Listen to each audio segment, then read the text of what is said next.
This lesson's on the equations of constant acceleration. You're going to learn about these equations and how to solve problems with them. These 5 equations are applicable whenever the acceleration of an object is constant. And that means the same as saying that the sum of all the forces on the object is constant. We will learn about that when we get to dynamics later in the course. In each of these, you've got different variables. V sub 1 means initial velocity, velocity at the start of the time period. V sub 2 means velocity at the end of the time period we're considering.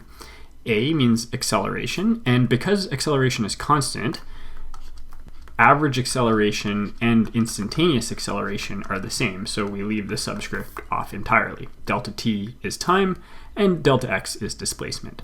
We've got 5 equations and 5 different variables, so there's one variable that's not in each equation. There's no displacement in the first equation, no v2 in the second, no v1 in the third, no time, and no acceleration. So the key is to figure out what quantities your problem is giving you and then choose the appropriate equation so that you have only one unknown. You know what the values of all the other quantities are and solve. A few more tips.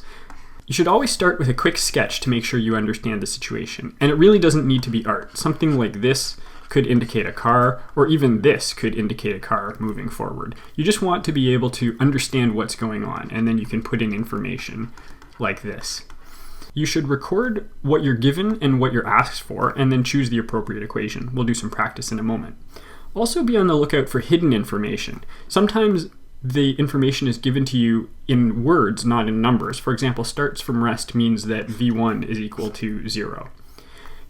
We're going to choose and state a direction as our positive, and that means after that we can just use positive and negative to indicate the direction for everything else. Then we put the direction back when we report our answer, and we give our answer as a positive number. We need to be careful only to use standard or SI units, meaning we might have to convert first. And although you'll always be given these equations on a test or an exam, having them close to memorized can help because it'll help you identify the correct one quickly and check if you're making any errors. And that just comes with practice. Let's do a couple of examples.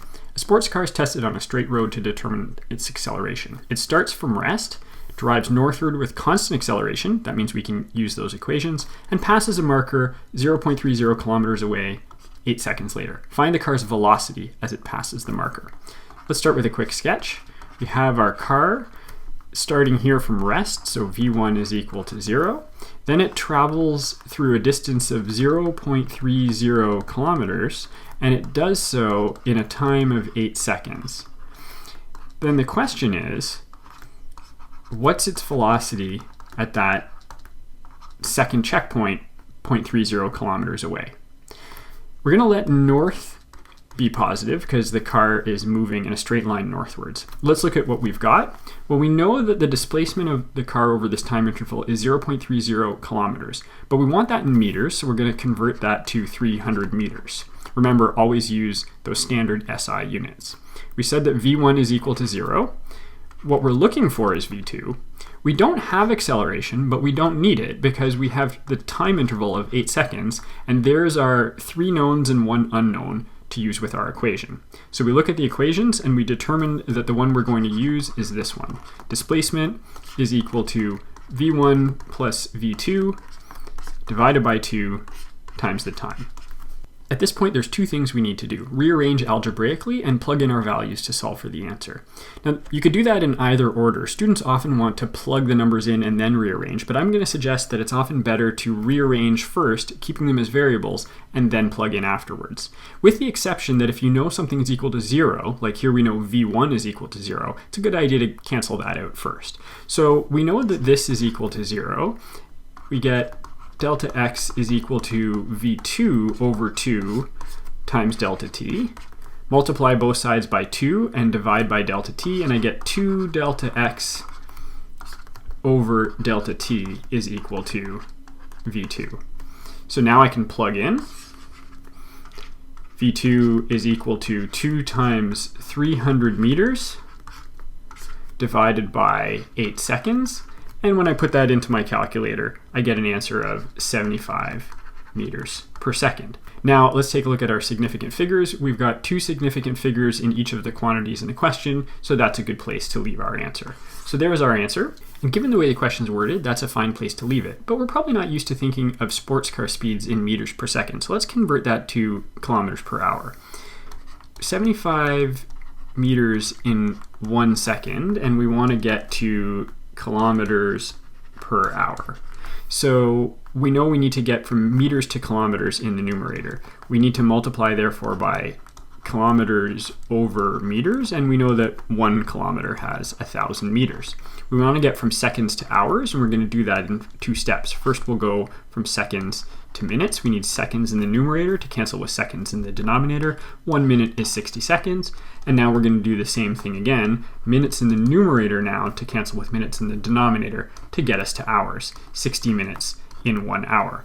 If we multiply all of this across, the numerator is equal to 60 times 60, or 3,600, and the denominator is equal to 1,000. So we've got 3,600 divided by 1,000, or 3.6.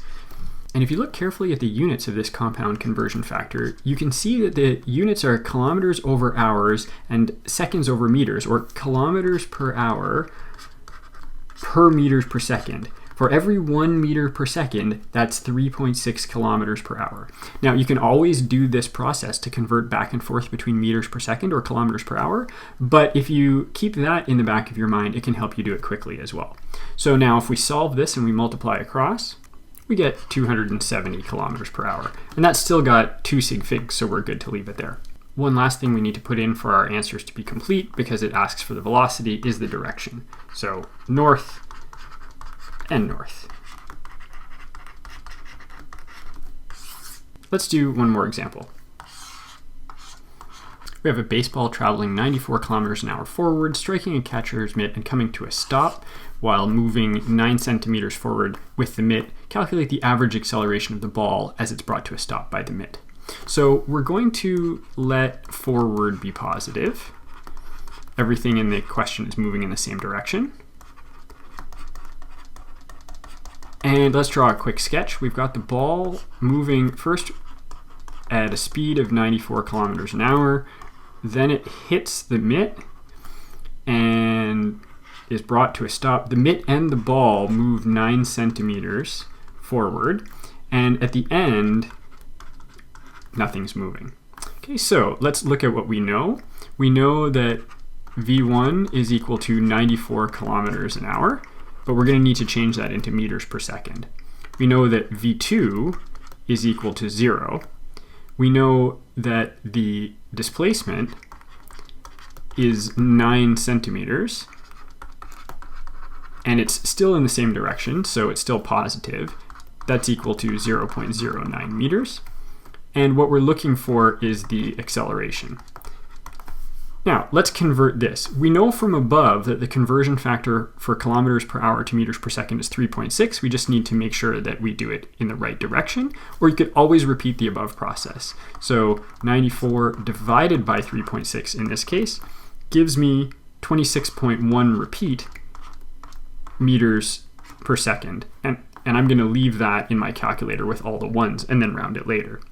Now we look at what we have and we match the equation, and the one that we choose is V2 squared, careful that it's squared, is equal to V1 squared plus 2 times the acceleration times the displacement. Again, we've got something that we can cancel because we know that V2 is equal to 0. So now we've got 0 equals V1 squared plus 2a delta x. Rearranging, we get negative V1 squared, here we're solving for a, divided by 2 delta x is equal to a. Make sure that you've got that negative in there. Now we sub in and we get negative 26.1 meters per second, don't forget the squared, divided by 2 times 0.09 meters is equal to our acceleration. Our calculator gives us negative 3,787.7, and some more decimal places, meters per second squared. But remember that we've only got two significant figures in each of the quantities in the question, so we want to write that instead with two significant figures, which would be negative 3,800 meters per second squared forward. Or we could write that as negative 3.8 times 10 to the 3 meters per second squared forward. However, we want to write our answers as positive, and that means we can change this direction to backward. Negative forward is the same as positive backward. So our answer is 3,800 meters per second squared backward. In other words, to bring this ball to a stop, it needed to be accelerated in that direction. Okay, so that's our introduction to the equations of constant acceleration.